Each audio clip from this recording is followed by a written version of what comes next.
I want to talk to Bill a little. Bill been on a great team himself.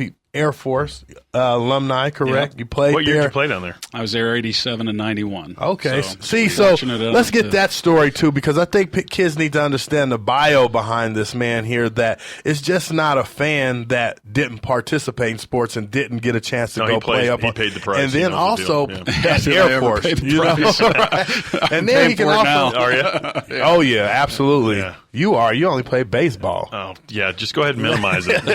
My left shoulder is not. I love baseball. Arthritic I just as like I'll get out, you man. stuff. I just saw.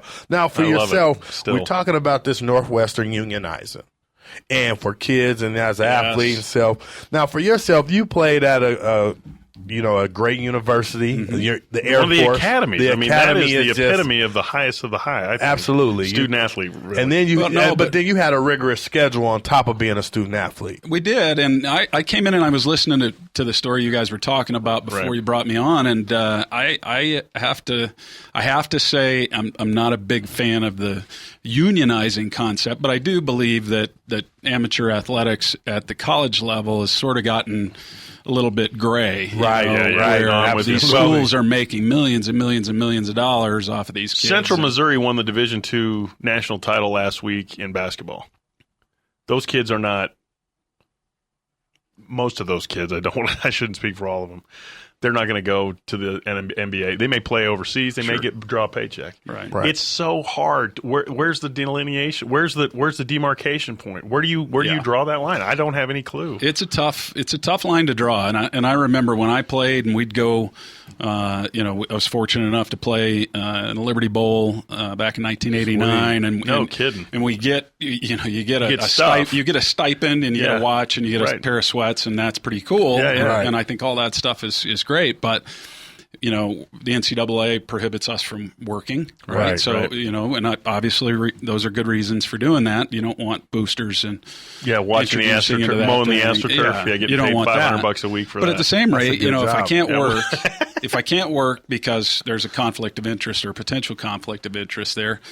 And you're not going to pay me something that's reasonable that I can't go eat somewhere other than McDonald's. Absolutely. And you're going to reap the benefits of what we're doing on the field. I think there's got to be a happy medium there somewhere. Absolutely. I'm with you. That's why I don't like the term union. I'm like, but that's the thing. I think we're letting the union term affect us. I just think that's just what they're able to utilize right now. Just a word. Word to be unionize it because that allowed them to start the process. Yeah, the framework. Because I think that I agree. I don't want all that other context of the union to come in. But just like Bill just said, something needs to happen. You're talking about millions and millions and millions, and like Bill said, and millions going to these universities, and these kids, all they're doing is playing what they love. And everybody first thing you want to say is, well, you're getting a degree out of it. Well, I still have to work.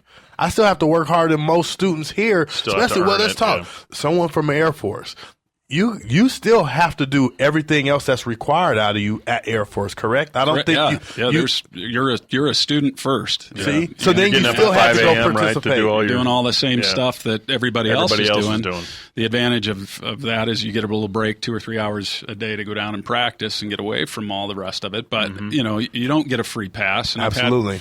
Those that went, understand the demands that it puts on you. And, you were a football player and you got this and you got that. You know what? I took final exams on airplanes coming back from games. And, so brutal. It's not all that it's not all glory. But, I do think your argument about, college players being compensated for what they provide to the university, there's got to be a way to do that. I don't know whether the union idea that Northwestern's doing is the right thing to do or not. It's a squirrely. And he called me earlier today. We're talking about it. I'm like, good grief. I mean, I don't know. It's like a bowl of spaghetti trying to figure out where the one starts and where does it end. Yeah. I mean, you try to. It could end up blowing up in their face. Yes, it could. I hope that doesn't. I hope not too. But then at that point, what does the NCAA kick them out of the NCAA as a member institution? Because remember, that is the driving force behind all this. They do the marketing. They do the advertising. They do the PR work. They do all that stuff. Yes, you pay with it, as you are well aware, with your body and your sweat and tears and blood and all that stuff. But the they could be excommunicated from the NCAA. And then what do? They have 17 teams like Northwestern, Duke, Notre Dame, Clemson. Those are all private institutions that can actually go play in their own league if they truly want to. That's perfect. That'd be great. I mean, but 17 out of 186 member institutions that are Division I in football? True, but then you look at that, but you just start your own conference. You can do so much with it. I mean, you don't want that to take place. You want them all to still be able to participate in the same. I mean, I understand where you're going. It's just. That's my point. I don't disagree with you on no. I hate to even admit that I agreed with you on something, but when you said it's a starting point, it is. Everybody get that. Yes, I hate agreeing with you. But the point is yes, it's a first step. Right. Yes, it is an opening. So you do agree it is something that should be had. Look, I don't disagree they should be compensated. What my question is how? What in the heck are they? How are they going to? Like I said, the quarterback's going to get more money than Jeff, you're going to be on the committee to draw up how they need to do that. You don't want me on any committee, man. Nothing will get done. We'll just sit around and hang out and watch TV. Well, Bill, back to you for Air Force is the academy.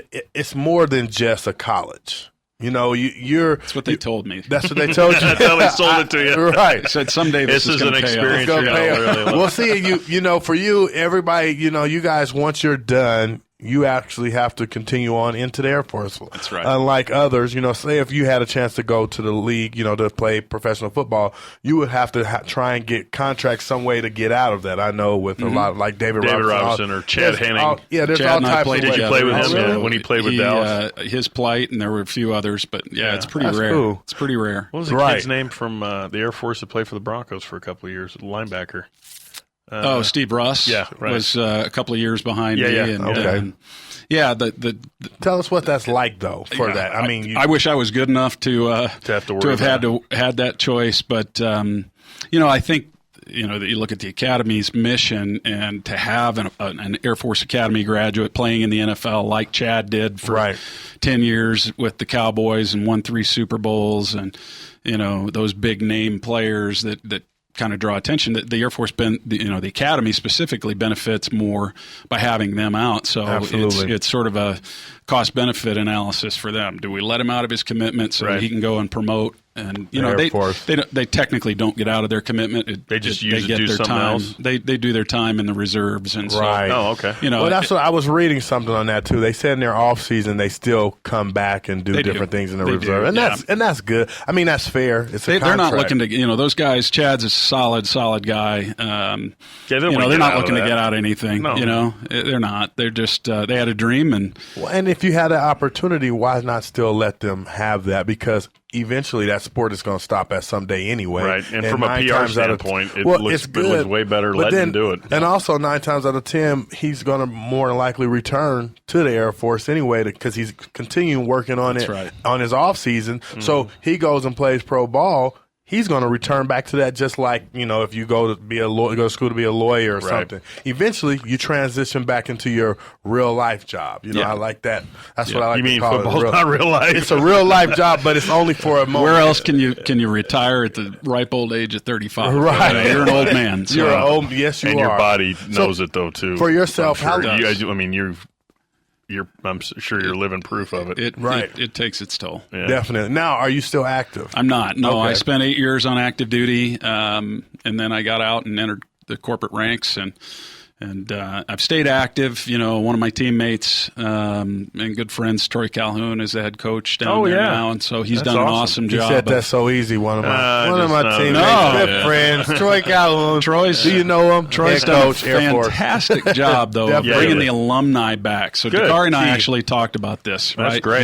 Yep. If we can accomplish that same kind of thing at the high school level, right, and we get these kids really, really committed and excited about their sport, and if the crowd, and the audience that we're providing with Fill the Stands actually can help do that, then these kids then stay involved. They come back and they help coach, and they they do the things at their alma mater, and it creates this little engine that keeps going. And then you have the bigger schools around here that do have these huge fan followings, like the Mullins and the Columbines and those big schools and Cherry Creek, East Angels. And, I'm sorry. Yeah, they do on the South basketball Rebels. court. I gotta Sure. give that to my kids. Hey, that's what it's all about. It's the alumni and bringing people back and getting the community excited, and this thing just grows. So absolutely, if what we've done with our alumni association at the Air Force Academy, if we can do anything sort of close to that for these kids at the high school level, and back to the event, it's one event that we're doing with Fill the Stands. It's one game. We're asking people to come out and support these kids for a couple of hours, connect with them, learn what these kids are all about, learn what makes them tick. Yep. Dakari and I talked about this the other day. There are some amazing feel-good stories out there in the field. And you don't have to pay $8 for a beer. Exactly. You get to actually bring some nice pistachios, sunflower seeds yourself, or you can support the team's concession stand. I'm in. Come sit down, relax with your family. Why are you looking at me? I'm looking directly at Jeff, everybody. And you can actually have some family time while you're doing it. Yeah. That's one thing that people don't realize about baseball is you might not understand, or it might seem slow, but it's one of the sports that you can truly interact with your family with more during the sport sometime, where you might not like it as much, but you can just out and about. I didn't grow up playing baseball, so nothing against baseball, but I didn't understand it. I didn't play it. I can throw and catch, and that's about the extent of it. But I tell you what, having gone to a couple of these games and watching these kids and just getting into it and trying to, get my brain wrapped around what we're doing, I found myself getting excited, and I actually, it's a really, really cool thing that happens. And if a former football player can do that, imagine these kids that have, big families, get those families there and watch and cheer these kids on. And that's what they deserve that. Absolutely. And it's because this is the last pure form, of the sport, because as we said, we talk so much about college today, and after that, it becomes a job. It absolutely does, and it's right now these kids are some kids never started playing a sport till high school, so you just want to really support them and let them see that you appreciate it. That's how your alumni wants to stay following up and coming back. And I can't wait to let you meet Alan Webb. He actually runs our nonprofit. He's actually a great individual that he definitely, and then the rest of our team we have at City Prep, because they have that same mission. Just like when you spoke with Marvin, Marvin Kelly Jr. When he was taking photos, he called me, and that was the first game, and we shot games during the state championship with the basketball playoffs, all of that, and he called right after that. He was like, wow.